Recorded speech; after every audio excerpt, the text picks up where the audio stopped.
I'm going to start this hour with new details about the next January 6th committee hearing, which will take place tomorrow afternoon. The focus will be on former President Trump's efforts to pressure former Vice President Mike Pence into overturning the results of the 2020 election.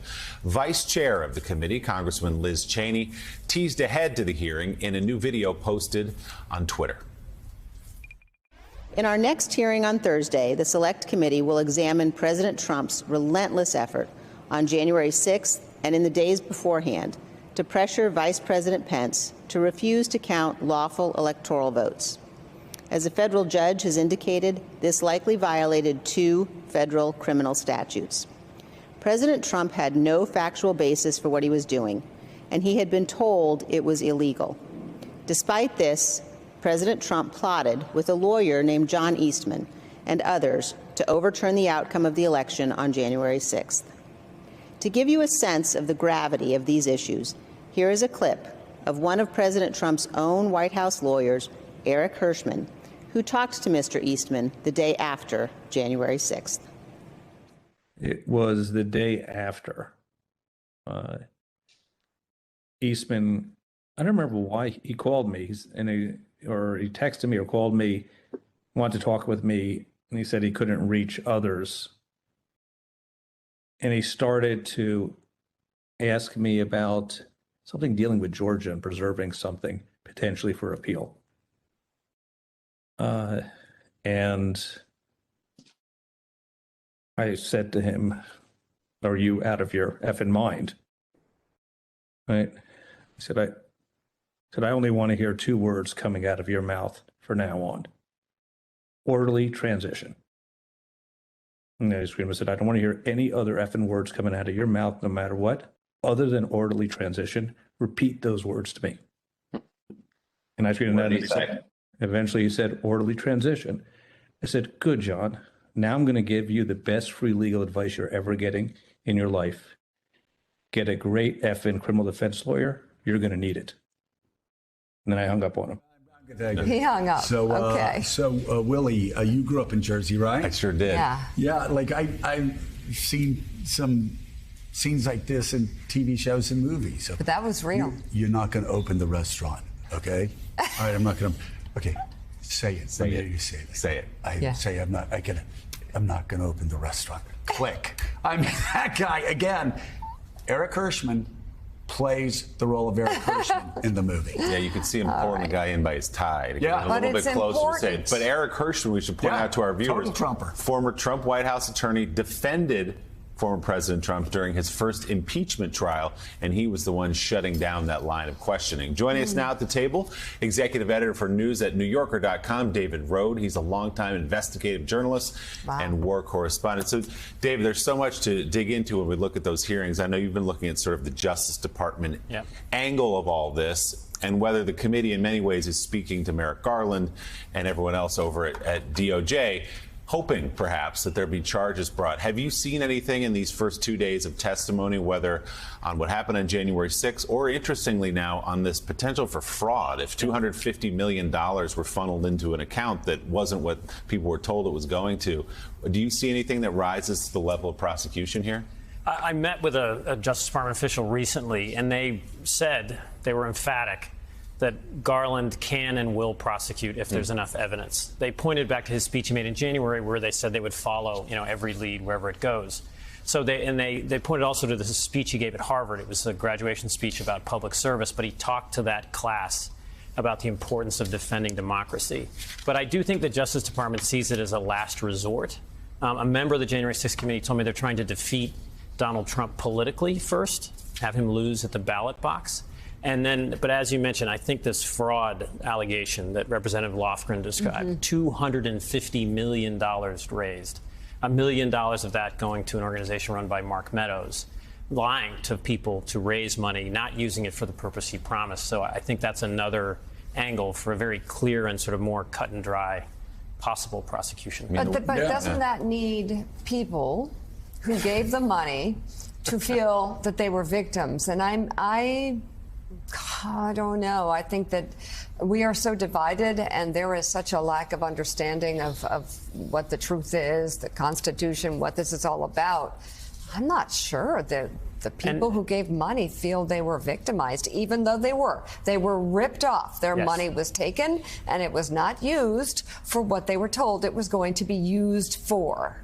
Yes, and a prosecutor can make that case, but it gets back to this whole problem of intent. That's right. And Donald Trump is very clever about, hinting what he wants, signaling what he wants, but not having that kind of definitive proof. So there's a huge desire among people, skeptics of Trump, or even people who fear him, for a prosecution. Right. But the bar is much higher for a criminal prosecution. And again, I don't think we know yet what Merrick Garland's going to do, but it's a very serious thing to do it. It's a last resort. So I think, what if Trump is put on trial and acquitted? So let's talk also about just the historic impact of a current president's Justice Department prosecuting a president going out of office. I remember a lot of discussions when George W. Bush was leaving office at the end of 2008, early 2009. There are a lot of Democrats, there are a lot of progressives, there are a lot of Obama supporters that wanted George W. Bush prosecuted for war crimes. Yep. And Barack Obama wisely said, no, we don't want to get into that. And I say wisely because, of course, Barack Obama, 8 years later, could have had war crime charges brought against him for his use of drone strikes against American citizens. And I'm just saying, at the end of every presidency, you could go back, cherry pick, and do it. So I've always said, you don't bring charges against the last president. I agree with the Kennedys when it came to Gerald Ford, that pardoning Nixon, moving on, even though it cost Ford the presidency, it was a thing to do. That was just a really long windup to say. But in this case, Is this different? But in this case, we have a president for the first time in American history that is trying to destroy American democracy and is very open about it, that he wants to undo a presidential campaign. If we don't move here, so I guess what I'm saying, this is a hell of a quandary for Merrick Garland, isn't it? It is, and it's a hell of a moment. I mean, if we can't agree on election results, we're looking at chaos and civil war. And I've covered this before, and people resorting to political violence is a very dangerous thing for the country. So I think it's an option. A prosecution is necessary if he's going to defy election results. Yeah. But you're optimistic. I'm optimistic in that you have to What give are you me optimistic about our democracy. You have to explain this to me. Yeah. I'm optimistic in that I'm impressed with the job the January 6th committee is doing. They are elected politicians. It's a public hearing.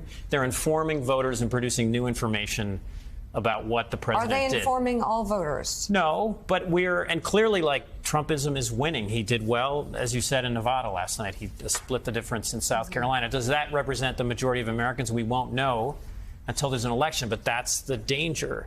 If we can't agree on election results, we're headed for chaos. I've got to say, Willie, That's though, not optimistic. in general elections, though, Willie, I was critical of the fact that 2/3 of Republicans don't blame Donald Trump. Yeah. But we're operating on such small margins now in these elections that, people want Republicans to set their hair on fire and run to the next day. We were wrong. It's never going to happen. But you look at what happened in Georgia, in the suburbs of Atlanta, north of Atlanta. Suddenly you had people who had been voting Republican their entire life going Democratic, and they're never coming back because of Donald Trump.